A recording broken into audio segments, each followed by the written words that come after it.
Fishing, for as long as centuries, has been the mainstay of these people, the coastal dwellers of Cape Coast in the central region of Ghana. It has been how they have survived and existed without much of a fragmented history except for its checkered past with slave masters. But today, young girls from here deal with much deeper sexual exploitation matters simply because they want to survive. Cape Coast's historical sites, beaches, and cultural events make it a popular tourist destination where visitors can explore castles, relax on its beaches, and experience the local culture. It also links many travelers moving between Ghana and neighboring countries like Côte d'Ivoire to the west and Togo to the east. Situated between Accra and Takoradi, Cape Coast is a central regional point for education and tourism. Cape Coast remains a focal point of a blurred past, as well as some of its resultant ancient problems that remain to date. I came here with many questions on my mind to investigate this story of young girls and to understand why this is so endemic in such a community. This is Inti, a fishing community just minutes from the Cape Coast University and steps from the iconic Cape Coast Castle. On most days, it is a regular busy coastal area. Yet here, there are no libraries, no schools, and no particularly safe spaces. Like most coastal communities in Ghana, the hustle and the winds of hardship are evident. But there is something else that remains a dark secret in this small community at the very heart of Cape Coast. One that you will never believe unless you are told. We reveal the deep secrets of vulnerable girls as young as 9 who are forced to give their bodies out for things as simple as fish, just to survive.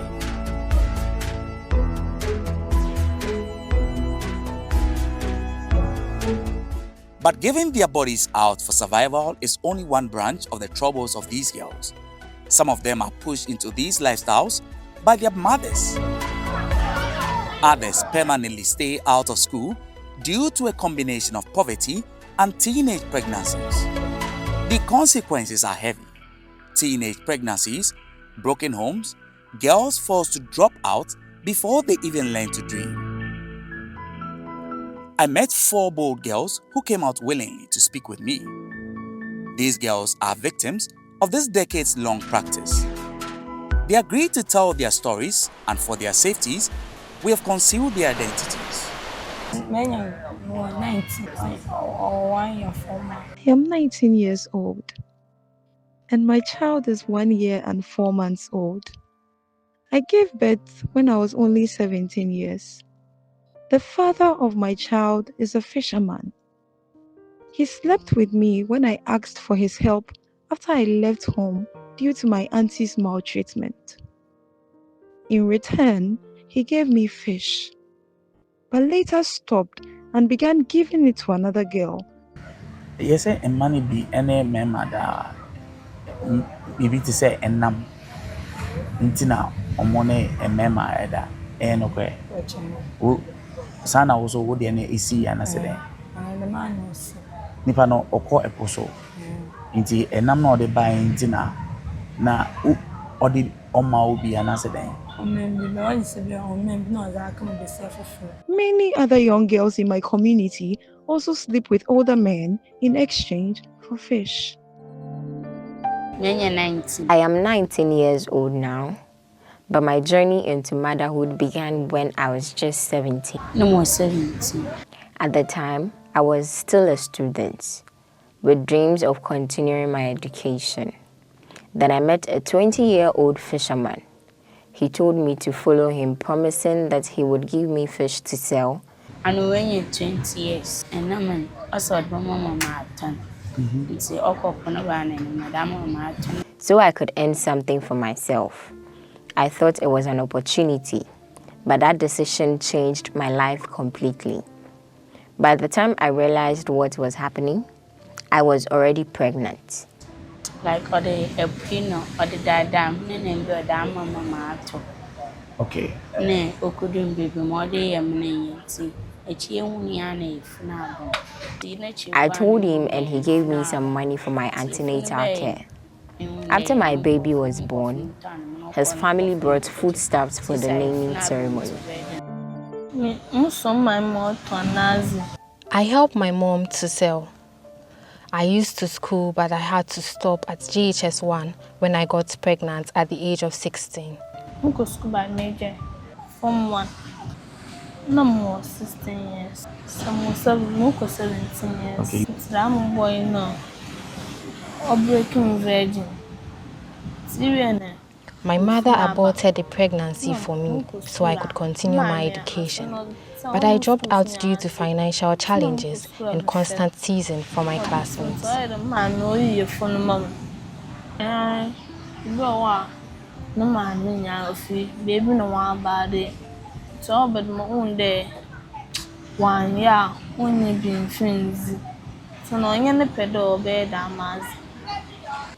My parents are divorced and my father does not support the family. We have 5 children in the household, including one from my stepfather. I have friends who sleep with men as old as 35 to 40 years old for fish. This woman from Inting knows the stories of this dark secret too well. She grew up here and narrowly escaped the clutches of what has become the bane of most girls born here. It is a life of survival, and she knows this too well. It's young guys is an number. Oh, young guy being there, no yennefer. Oh, mammy bejanam. Or Zaman in there. Or Chinawaba, bejanam. In the fire for your mom. Just count. It's the next movie in there. Why is Banamanan? Why by any partner? It's all bandam no there. Or Janam no you brain. Or so don't you kunifi. Raskobi runs an organization called Keep Your Beach Clean that focuses on tidying up the beaches and owning it while having fun. They also support these kids with books and entertain them away from the burdens they face back home. He has been working with young girls like these for many years. Is it true that girls are giving sex out for things like fish? Yeah, they're doing it. Yeah, I think it's kind of hard in the family, you know, and most communities there, what they do benefit or what they do gain is fishing. That's what they do. So fishing and sex is easy. Cape Coast Mayor George Justice Arthur also has roots to Inting. He confirms this troubling recurrence among young girls, but is quick to add that it is not akin to his beloved community. I am very much aware, but that cannot be noted all alone for Inting. Okay.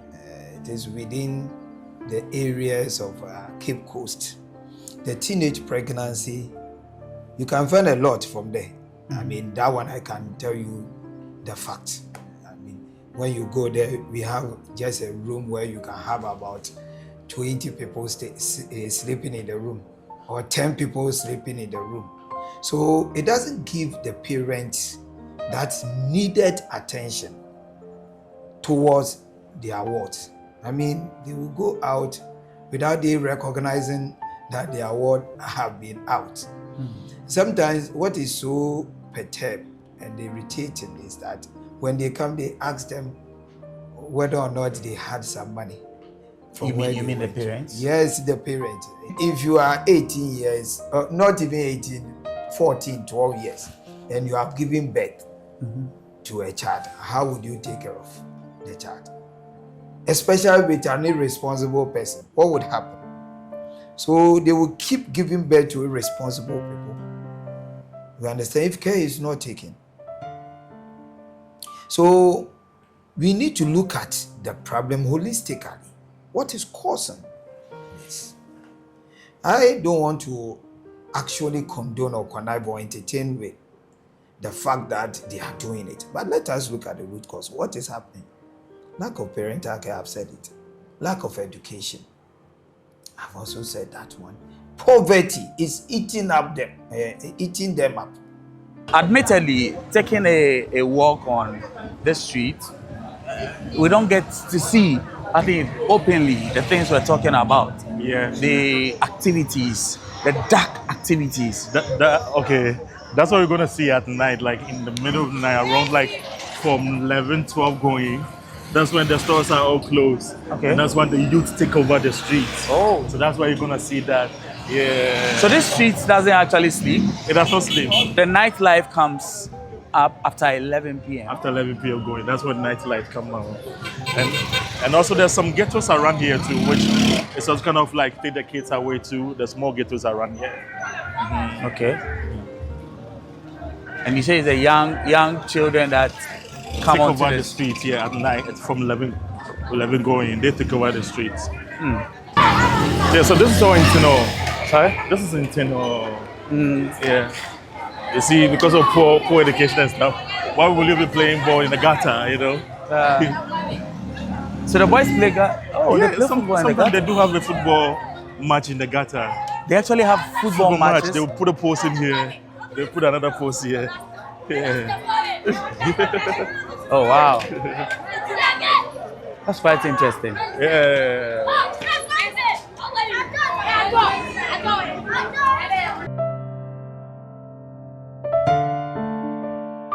Bright Appiah is the executive director of Child Rights International.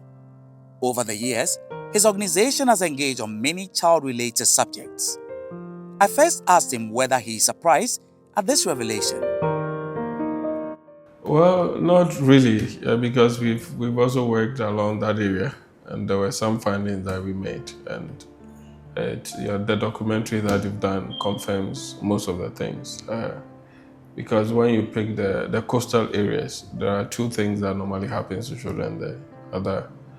They engage in early sex, and then you have a lot of adolescent or teenage mothers around the coastal area. So, for instance, the research that we conducted start from even Takra, the secondary area, coming to Cape Coast, then to Agona area there, then you come to Botiano, then you come to Jamestown, then to Pram Pram. The thing that we also realize has to do with the fact that most of them are sexually active, and they involve themselves in early sex, even as early as 10 years.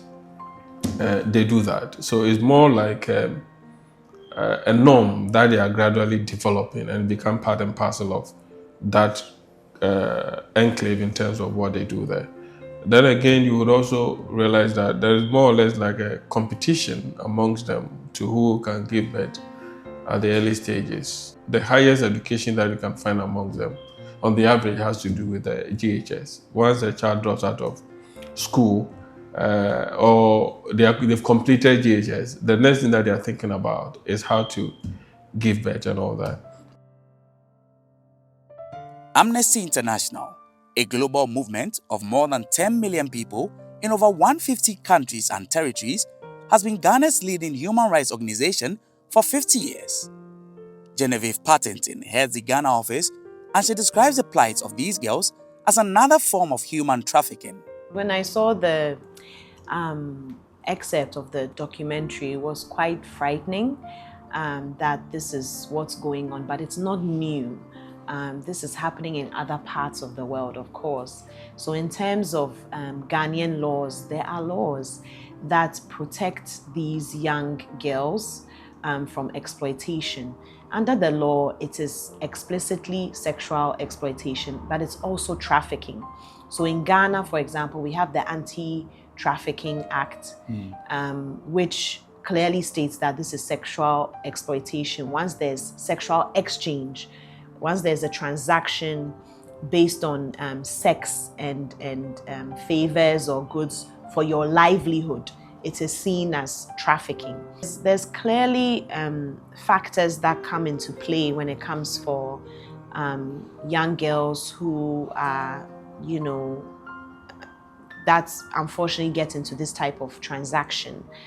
What happens is that there's that gender imbalance. Most of the fisher folk are men. So you have that gender play where these young women are vulnerable and poor because there's the poverty situation, lack of education or very little education. So lack of opportunity in that particular community. And the first thing you think about is survival. I mean, if anyone is going for fish, it's because they want to eat or, or sell it. It's for survival. But what does the law say about child exploitation? Genevieve Partington explains it. We also have the Criminal Offences Act, which covers sexual offences. So you have rape, statutory rape, we have domestic violence. All those things also show that, it's gender-based violence. I mean, when we come to the international perspective, we also have what we call the Palermo Protocol. That was established in 2012. And Ghana also signed that protocol, and that is where we adapted our Trafficking Act. So with that as well, it clearly states that, trafficking is seen as sexual exploitation, and it doesn't have to be a physical exchange where there's transportation of, because when people think about trafficking, they think about just transport from one point to another, to see greener pastures, and then you are exploited. No. Now, the Palermo Protocol actually adds that sexual exploitation of that kind is also seen as trafficking. But what have been the findings of Amnesty International on other related cases like that of Intin in other parts of Africa? Yeah, so Amnesty International has definitely worked around that particular subject area, sex for fish. There are other countries that have this issue, like Uganda and Kenya, like you rightly mentioned, along the coast. Amnesty also wants the human rights factor to be part of the solving the problem, where we look at gender imbalances as one, and economic factors. We have to be able to see that a lot of these young women do this exchange for survival, and that is where we cross the line and they become victims of sexual exploitation.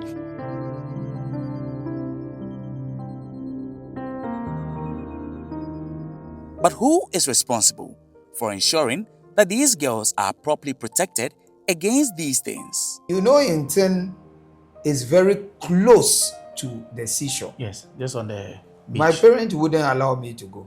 To the beach? To the beach. No way. So if I say lack of parental care, I know what I mean. But you see, most of them are young ones, teenage, who are giving birth to these children with some of these teenage guys around. Who is going to take care of their children? So when they grow up, you realize that they will not get good food to eat, good water to drink, education. So it's be like a circle, producing, and they also find themselves in and all that. I came from among them. What am I doing? We need to apply the law. There's FQ, Free Compulsory Universal Basic Education. I mean, it's there. Cape Coast is the only city that you can boast of the fact that we have all level of education. All level of education in this jurisdiction.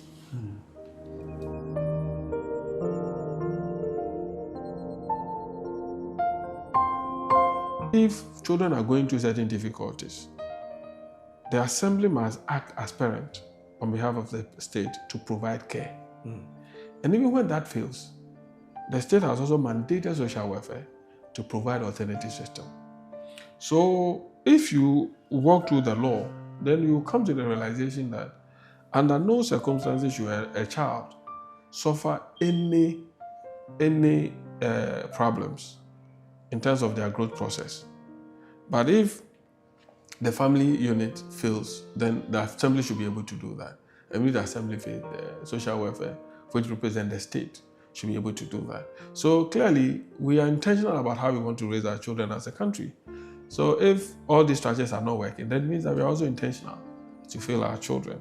That is why I feel like if we put our heads together, we should be able to do it, and we can do it. Now, beyond sensitization, we should also apply the law. How do we apply them? At times, 1 a.m., you will see this teenage mingling around. I've been with the police, and we are planning of, how best we can, grab them. A lot of them are so elated,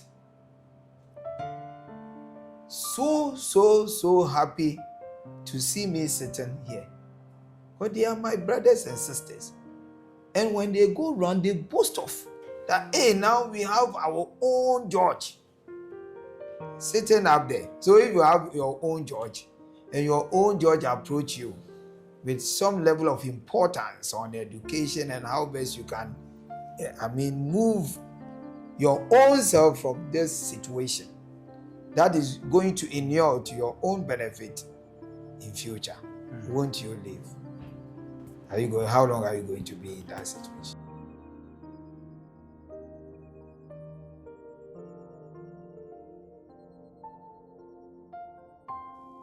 The story of Inti is not just about what's broken, it's about what can be built.